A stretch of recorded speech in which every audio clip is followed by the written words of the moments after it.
மூசா உலகத்துல மிகப்பெரிய பணக்காரரா கருதப்படுறாரு. வரலாற்றிலேயே மிகப்பெரிய பணக்காரர் இவர் தான். சில ஆதாரங்கள் அவருடைய செல்வத்தை 400 பில்லியன் அமெரிக்க டாலர்களுக்கு சமமா மதிப்பிட்டிருந்தாலும் அவருடைய உண்மையான செல்வத்தை துல்லியமா கணக்கிட இப்ப வரைக்கும் முடியல.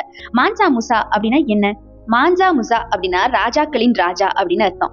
சோ இந்த மூசா அப்படிங்கிற மன்னனுடைய செல்வ வளம் எப்படி இருந்துச்சு? இவர் பாத்தீங்கன்னா 14ஆம் நூற்றாண்டுல மாலியின் பேரரசராக இருந்தாரு.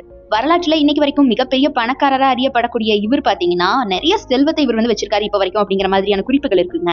உலகத்துல இருக்கக்கூடிய மிகப்பெரிய செல்வந்தர்களாக கருதப்படக்கூடிய பில்கேட்ஸ், அதானி, ஜெஃப் பிசாஸ், அம்பானி போன்றவர்களின் சொத்துக்கள் கூட இவர் வைத்திருந்த செல்வத்திற்கு ஈடாகாதான். மான்சா முசாவின் பரிவாரத்துல பாரசீக பட்டு உடுத்திய 12 அடிமைகள் உட்பட 60,000 ஆண்கள் இருந்தாங்களாம். இந்த மான்சா மூசா பாத்தீங்கன்னா 500 அடிமைகளோட தங்கத்தால அலங்கரிக்கப்பட்ட தடியை ஏந்திக்கிட்டு தான் குதிரையில வலம் வருவாராம். தலா 300 பவுண்ட் தங்கம் சுமந்து சென்ற 80 ஒட்டங்கங்களையும் தன்னோட எப்பவுமே அழைச்சிக்கிட்டே போவாராம். மான்சா முசா தன்னுடைய பயணத்தின் போது கெய்ரோ மற்றும் மதீனா உள்ளிட்ட மெக்காவிற்கு செல்லும் வழியில மக்களுக்கு தங்கத்தை விநியோகிக்கவும் நினைவு பரிசுகளாக பரிமாறவும் செலவழிச்சாராம். இந்த மான்சா முசா மன்னர் பாத்தீங்கன்னா 1312 முதல் 1337 ஆண்டு வரைக்கும் மாலி நாட்டை ஆட்சி செஞ்சதா குறிப்பிடப்பட்டிருக்கு. செல்வ செழிப்பு அப்படின்னா இப்ப இருக்கிற மாதிரி கிடையாது. அப்போ உலகத்துல பயன்பாட்டுல இருந்த தங்கத்துல பாதிய மான்சா மூசா கிட்ட தான் வச்சிருந்தாரு அப்படின்னு சொல்லப்படுது. அது மட்டும் இல்ல, தங்கத்தை பாதுகாக்கவே தனி அரண்மனை தேவைப்பட்டுச்சான் இவருக்கு. இதற்காக அவர் அரண்மனையை கட்டி தங்கத்தை சேமிச்சு வச்சதாகவும் வரலாற்று ஆசிரியர்கள் கூறுறாங்க. அதோட உலகத்துல பிற நாடுகள்ல இருந்தவங்க தங்கம் வாங்கணும் அப்படின்னா கூட மான்சா மூசாவை தான் சந்திப்பாங்களாம். இதனாலதான் அவரு மிகப்பெரிய கோடீஸ்வரரா இருந்திருக்காரு. இது மட்டும் இல்லைங்க, இவருடைய மொத்த சொத்து மதிப்பு அப்போவே பாத்தீங்கன்னா நான் சொல்றது 500ல இருந்து 600 ஆண்டுகளுக்கு முன்னாடி 400 பில்லியன் அமெரிக்க டாலரா இருந்துச்சான் இவர்கிட்ட சொத்து மதிப்பு. அதாவது இந்திய மதிப்புல சொல்லணும் அப்படின்னா சுமார் 33 லட்சம் கோடி இவருடைய சொத்து மதிப்பா இருந்துச்சான். ஆனா உண்மையில அவருடைய சொத்து மதிப்பு அப்படிங்கிறது 33 லட்சம் கோடியை விட இன்னும் அதிகம் அப்படின்னு நம்பப்படுது.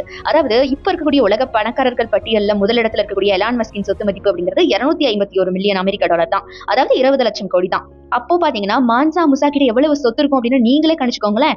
மான்சா முசா கடந்த 1324ஆம் ஆண்டுல ஹஜ் யாத்திரைக்காக மாலியில இருந்து மெக்காவுக்கு புறப்பட்டாராம். அப்போ அவர் 100 ஒட்டகங்கள், அதிக அளவிலான தங்கம், 12,000 வேலையாட்கள், 8,000 ஆதரவாளர்களை தன் கூட அழைச்சிட்டு போனாராம்.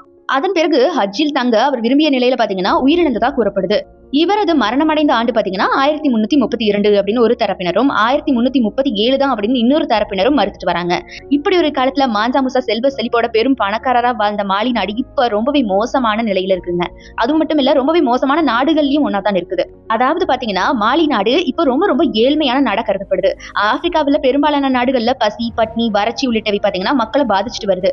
அதே மாதிரிதான் இப்போ மாலி நாட்டு மக்களும் பாதிக்கப்பட்டு வராங்க அப்படிங்கிறது தான் குறிப்பிடத்தக்கது. உலகத்திலேயே பாதி பணத்தை தன்கிட்ட வச்சுட்டு உலகத்திலேயே பணக்கார நாடா இருந்த மாலி நாடு இன்னைக்கு பசியிலையும், பஞ்சத்திலையும், பட்னியிலையும், வறட்சியிலையும் மிதந்துட்டு வர்றது ரொம்பவே வருத்தத்திற்குரிய விஷயம்தான்.